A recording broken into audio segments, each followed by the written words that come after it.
जय हिंद, नमस्कार।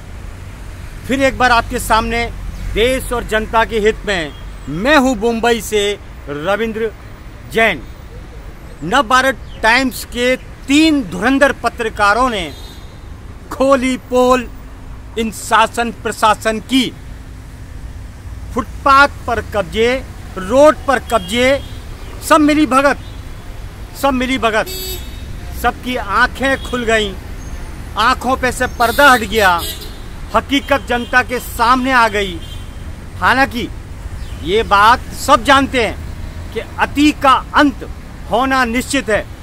तो दोस्तों, सबसे पहले तो हम नवभारत टाइम्स के उन तीनों पत्रकारों को मैं सैल्यूट करता हूं जिन्होंने देश हित में अपनी जान को जोखिम डालकर इतना बड़ा खुलासा किया, जिसकी वजह से सरकार की नींदें उड़ गई और शासन प्रशासन उनकी आंखें खुल गई।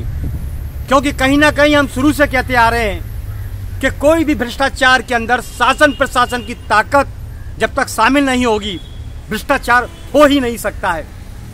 भ्रष्टाचार के असली सौदागर शासन प्रशासन में बैठे हुए लोग ही हैं जो आए दिन गैर कानूनी काम में लिप्त रहते हैं, वरना परिंदा भी पर नहीं मार सकता। ये सच्चाई है हमारे देश की।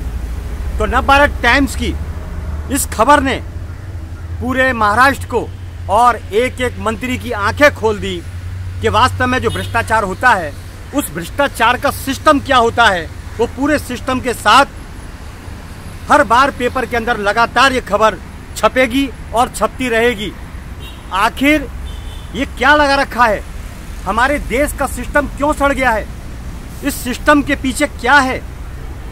राजनीति बना एक धंधा, राजनीति हुई गंदी, राजनीति बना एक अड्डा करप्शन का।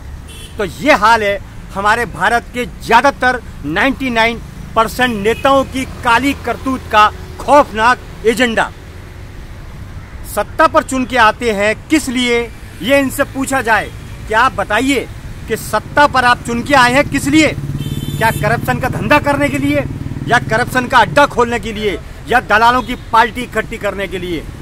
जनता पूछेगी और बार बार पूछेगी, इसका जवाब तो देना पड़ेगा। आखिर जनता अब जाग रही है, अब तक तो सोई हुई थी। इसका कारण है नेताओं की गुंडागिर्दी से सच बोलने वालों को फंसा दिया जाता था, लेकिन अब महाराष्ट्र में अब ऐसा लगता है कि आम आदमी को बोलने की ताकत और हिम्मत मिल रही है। कुछ सुधार होना शुरू हुआ है शासन प्रशासन के अंदर। इसीलिए हम आपसे बोलना चाहते हैं, आपका एक एक वोट इतना कीमती है कि सरकार को जमीन पर ला सकती है और सरकार को कुर्सी पर बैठा सकती है। इसलिए वही नेता चुनिए जो देश हित में काम करता हो, घोटालेबाज नेता बिल्कुल न चुने। सबसे बड़ी बात यह है कि ज्यादातर नेता बात करते हैं ईमानदारी और कर्तव्य की, लेकिन जब सत्ता पर बैठते हैं या सीट से चिपकते हैं तो अय्यास हो जाते हैं, जैसे देश इनके बाप की जागीर है और हम इनके गुलाम हैं। तो सबसे बड़ी बात, इनका भूत, इन नेताओं का भूत, इनके दिमाग में जो चलता है वो भूत उतारना पड़ेगा कि आप देश के सेवक हैं, ना कि देश आपकी बाप की जागीर है। ये समझ के चलना होगा, नेता को झुक के चलना होगा। लेकिन अभी नेताओं की तानाशाही और गुंडाशाही से पूरा हिंदुस्तान परेशान है। लेकिन एक नेता अभी आया है जिसने हिंदुस्तान की दिशा बदल दी, हिंदुस्तान का पूरा सिस्टम बदल दिया, वो है योगी आदित्यनाथ। अभी आपको हम ये बताना चाहते हैं कि योगी आदित्यनाथ के मन के अंदर देशभक्ति है। उन्होंने बैलेंस करके हमारे देश को सुधारने का काम किया, एक सिस्टम बता दिया कि मुझे योगी कहते हैं। तो इसीलिए भारत को योगी संत जैसे आदित्यनाथ, इसी प्रकार के नेताओं की जरूरत है जो ठोक दे, कोर्ट की तरह तारीख पर तारीख नहीं, तारीख पर तारीख बिल्कुल नहीं। ये टाइम तारीख देने का नहीं, ये टाइम ठोकने का है कि गलत तो गलत, सही तो सही। क्योंकि भारत के अंदर ज्यादातर नेता गैंगवाज हो चुके हैं। एक योगी संत की बहुत जरूरत है भारत के हर कोने कोने में। इसीलिए आवाज उठती है कि योगी फार्मूला लाओ। हम कहते हैं कि योगी फार्मूला नहीं, योगी ही लेके आओ।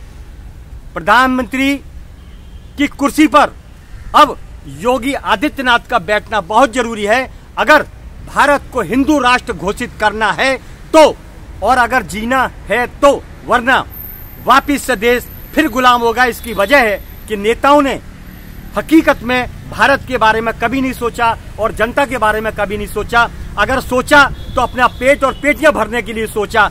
ज्यादातर हमारे भारत के नेता गद्दार और अय्याश हैं। वरना यूपी के अंदर भी एक सीएम बना जिसने आते ही पूरा सिस्टम बदल दिया, गुंडों के गढ़ को संतों का गढ़ बना दिया, ठोक दिया, तारीख पे तारीख नहीं फैसला कर दिया। ये पब्लिक को बहुत पसंद आया और मुझे खुद भी पसंद आया। मैं चाहता हूं कि पूरे हिंदुस्तान में ऐसा कानून बने, तारीख पे तारीख नहीं, कोर्ट को परेशान न किया जाए, तारीख पे तारीख की जगह ठोक दिया जाए, हाथों हाथ फैसला किया जाए। क्यों? सऊदी अरब में भी ये कानून है, दुबई में भी ये कानून है, इराक में भी ये कानून है, फिर भारत में क्या वजह है? भारत में क्या वजह है? मेरी विनती है हिंदुस्तान के बच्चे बच्चे से, एक ही आवाज उठाइए, योगी सिस्टम नहीं, योगी लाइए।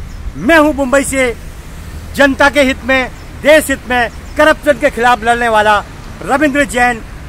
जय हिंद।